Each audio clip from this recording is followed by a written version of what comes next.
할렐루야. 오늘도 예배의 자리 가운데 나아가는 모든 성도님들 가운데 하나님께서 주시는 귀한 은혜와 축복이 함께 하시기를 간절히 소망합니다. 오늘 말씀은 출애굽기 24장입니다.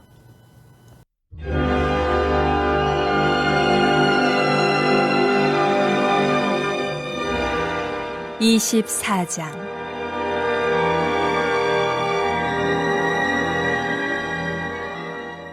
또 모세에게 이르시되 너는 아론과 나답과 아비후와 이스라엘 장로 70명과 함께 여호와께로 올라와 멀리서 경배하고 너 모세만 여호와께 가까이 나아오고 그들은 가까이 나오지 말며 백성은 너와 함께 올라오지 말지니라. 모세가 와서 여호와의 모든 말씀과 그의 모든 율례를 백성에게 전하매 그들이 한 소리로 응답하여 이르되 여호와께서 말씀하신 모든 것을 우리가 준행하리이다. 모세가 여호와의 모든 말씀을 기록하고 이른 아침에 일어나 산 아래에 제단을 쌓고 이스라엘 12지파대로 12기둥을 세우고 이스라엘 자손의 청년들을 보내어 여호와께 소로 번제와 화목제를 드리게 하고 모세가 피를 가지고 반은 여러 양푼에 담고 반은 제단에 뿌리고 언약서를 가져다가 백성에게 낭독하여 듣게 하니 그들이 이르되 여호와의 모든 말씀을 우리가 준행하리이다. 모세가 그 피를 가지고 백성에게 뿌리며 이르되 이는 여호와께서 이 모든 말씀에 대하여 너희와 세우신 언약의 피니라.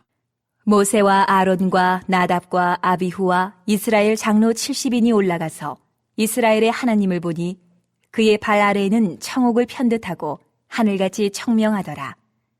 하나님이 이스라엘 자손들의 존귀한 자들에게 손을 대지 아니하셨고 그들은 하나님을 뵙고 먹고 마셨더라.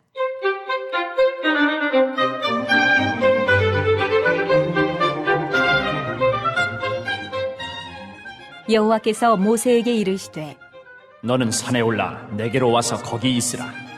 내가 그들을 가르치도록 내가 율법과 계명을 친히 기록한 돌판을 내게 주리라. 모세가 그의 부하 여호수아와 함께 일어나 모세가 하나님의 산으로 올라가며 장로들에게 이르되 너희는 여기서 우리가 너희에게로 돌아오기까지 기다리라. 아론과 훌이 너희와 함께 하리니 무릇 일이 있는 자는 그들에게로 나아갈지니라. 하고 모세가 산에 오르매 구름이 산을 가리며 여호와의 영광이 시내 산 위에 머무르고 구름이 엿새 동안 산을 가리더니 일곱째 날에 여호와께서 구름 가운데서 모세를 부르시니라. 산 위에 여호와의 영광이 이스라엘 자손의 눈에 맹렬한 불같이 보였고 모세는 구름 속으로 들어가서 산 위에 올랐으며 모세가 40일 40야를 산에 있으니라.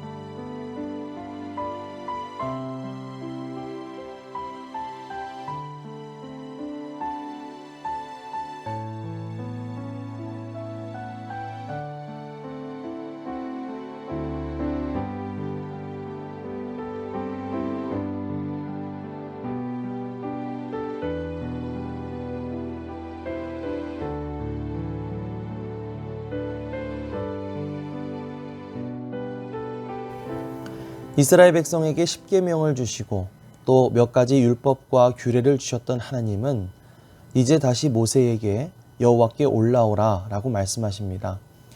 그래서 모세는 아론을 비롯한 몇몇 사람들과 함께 하나님을 뵙기 위해 산으로 올라가게 되죠. 1절에서 2절입니다.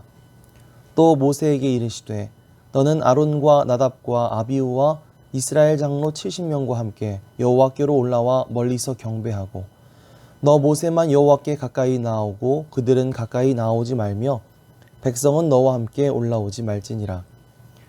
말씀을 보면 모세와 아론, 나답과 아비후 그리고 이스라엘의 70인의 장로가 함께 여호와의 산을 올라갑니다.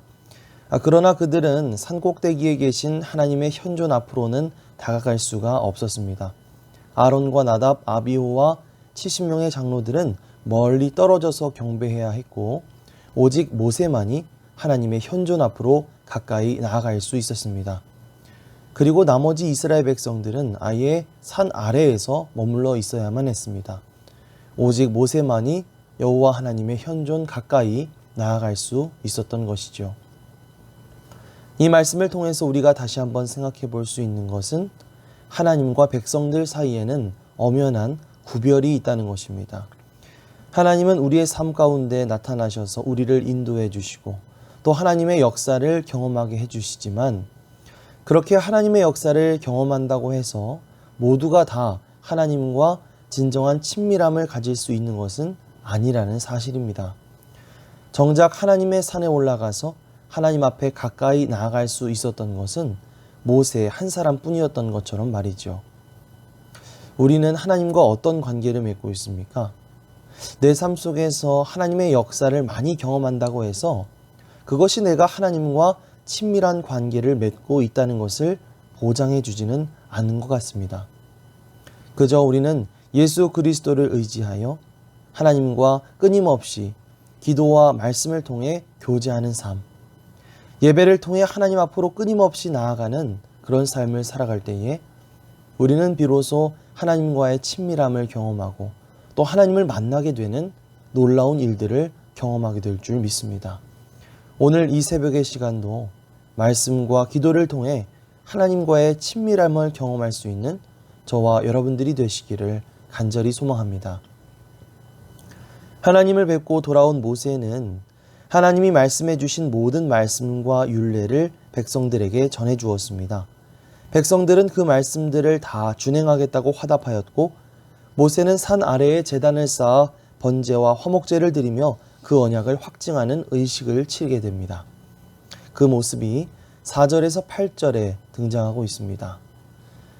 모세가 여호와의 모든 말씀을 기록하고 이른 아침에 일어나 산 아래에 제단을 쌓고 이스라엘 12지파대로 12기둥을 세우고 이스라엘 자손의 청년들을 보내어 여호와께 소로 번제와 화목제를 드리게 하고 모세가 피를 가지고 반은 여러 양푼에 담고 반은 제단에 뿌리고 언약서를 가져다가 백성에게 낭독하여 듣게 하니 그들이 이르되 여호와의 모든 말씀을 우리가 준행하리이다.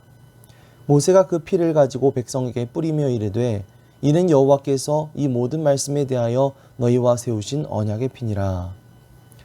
모세는 이 언약식을 진행하면서 하나님 앞에 번제와 화목제를 드리고 그 희생 제물에서 받은 피를 반은 제단에 뿌리고 반은 백성들에게 뿌립니다. 이것은 무엇을 의미할까요?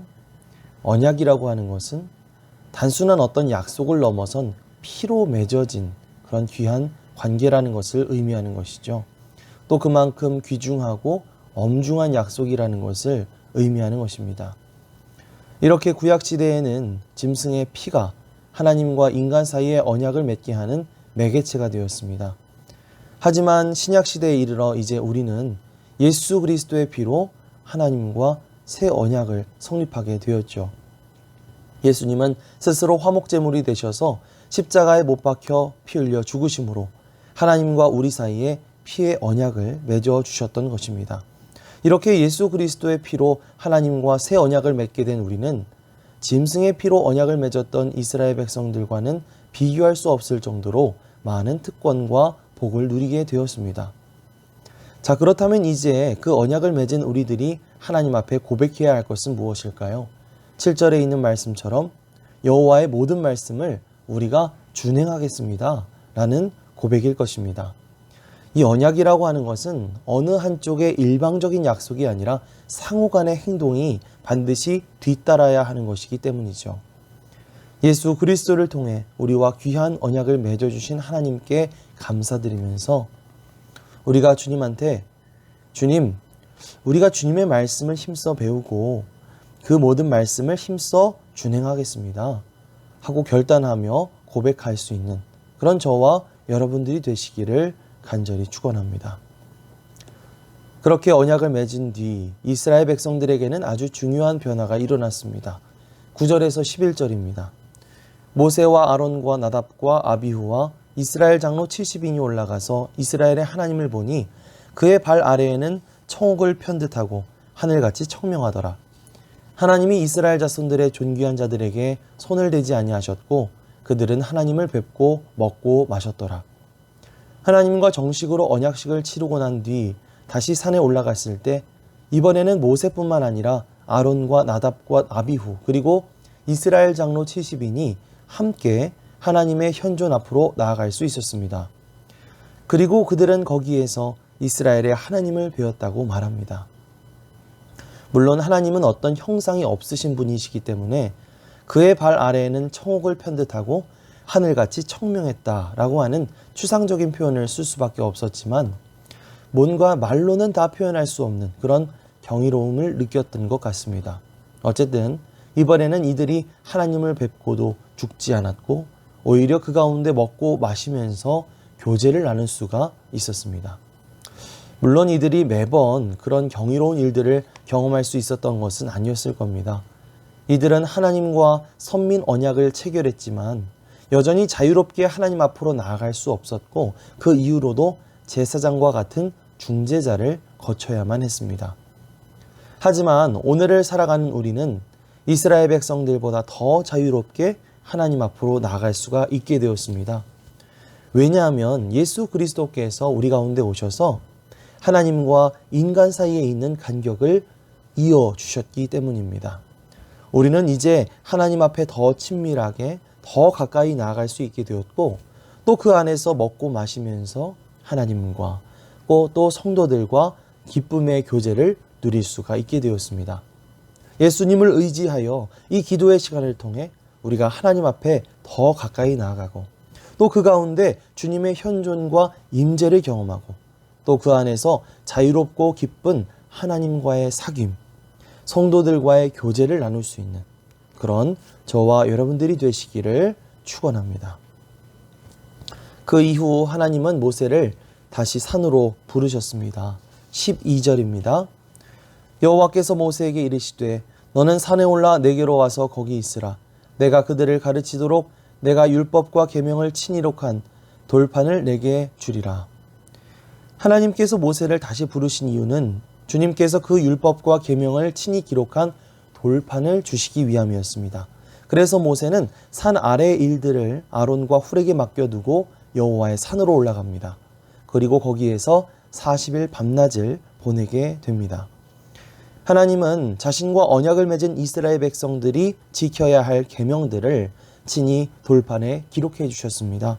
그 돌판에 있는 계명들을 반복적으로 읽고 새기면서 하나님의 백성으로서 살아가기 위해서는 어떻게 행동해야 하는지 익히고 배우라는 뜻일 것입니다. 당시 이스라엘 백성들에게 하나님의 계명을 적은 돌판이 있었다면 오늘 우리에게는 무엇이 있죠? 바로 하나님의 말씀이 기록된 성경이 있습니다. 이 성경은 우리의 삶의 기준이 되고 우리 인생의 가이드가 됩니다. 인생에 어려움이 있을 때, 답답함이 있을 때, 혹은 신앙에 어떤 의문점들이 생길 때 바로 이 하나님의 말씀을 읽으시기 바랍니다. 그 말씀을 읽는 가운데 하나님이 친히 말씀해 주시고 또 우리에게 주님의 음성을 들려주셔서 오늘 하루도 하나님께서 원하시는 삶을 기쁘게 살아갈 수 있는 그런 저와 여러분들이 되시기를 간절히 소망합니다. 아멘. 합심 기도 제목을 함께 읽겠습니다. 하나님, 예수 그리스도를 통해 우리와 귀한 언약을 맺어주신 하나님께 감사드리며 우리도 주님의 말씀을 힘써 배우고 그 모든 말씀을 힘써 준행하겠노라고 결단하게 하옵소서. 성령님께 순종함으로 은혜 가운데 살고 열매 맺고 형통하게 하옵소서. 온라인 매일 1시간 기도, 금요 온라인 연합속회에 성령의 열매가 강하게 일어나게 하옵소서. 코로나가 없어지게 하시고 모든 성도들의 가정과 자녀들과 일터와 사업장이 복을 받게 하옵소서. 함께 합심해서 기도하겠습니다. 할렐루야. 사랑과 은혜가 풍성하신 하나님 감사드립니다. 오늘도 귀한 말씀을 통해서 우리에게 주님의 음성을 들려주시고 우리가 주님의 뜻 가운데 살아갈 수 있도록 우리를 교훈하여 주심에 감사를 드립니다. 주님, 오늘 출애굽기 24장 말씀을 통해 우리에게 들려주시는 말씀을 기억하며 오늘 하루도 그 말씀을 붙들고 살아갈 수 있도록 도와주시옵소서. 우리가 끊임없이 예수 그리스도를 의지하여 하나님 앞에 기도와 말씀을 통해 교제하는 삶, 예배를 통해 하나님 앞으로 끊임없이 나아가는 삶을 살아가게 하여 주시옵소서. 그래서 하나님과의 친밀함을 경험하고 하나님을 만나게 되는 놀라운 역사를 경험할 수 있도록 도와주시옵소서. 특별히 우리에게 주신 그 말씀들 기억하면서 우리가 주님의 말씀을 힘써 배우고 그 모든 말씀을 힘써 준행하겠노라고 결단하며 나아가는 우리가 되게 하여 주옵소서. 그렇게 우리가 하나님께 순종하고 성령께 순종함으로 말미암아 우리가 은혜 가운데 살아가고 열매 맺고 형통한 삶을 살아가게 하여 주시옵소서. 주님, 오늘도 우리가 주님의 임재 가운데 주님의 함께 하심 가운데 살아가기를 원하오니 주님, 오늘 하루 우리를 온전히 붙들어 주시고 인도하여 주시옵소서. 감사드리며 예수 그리스도의 이름으로 기도드리옵나이다. 아멘.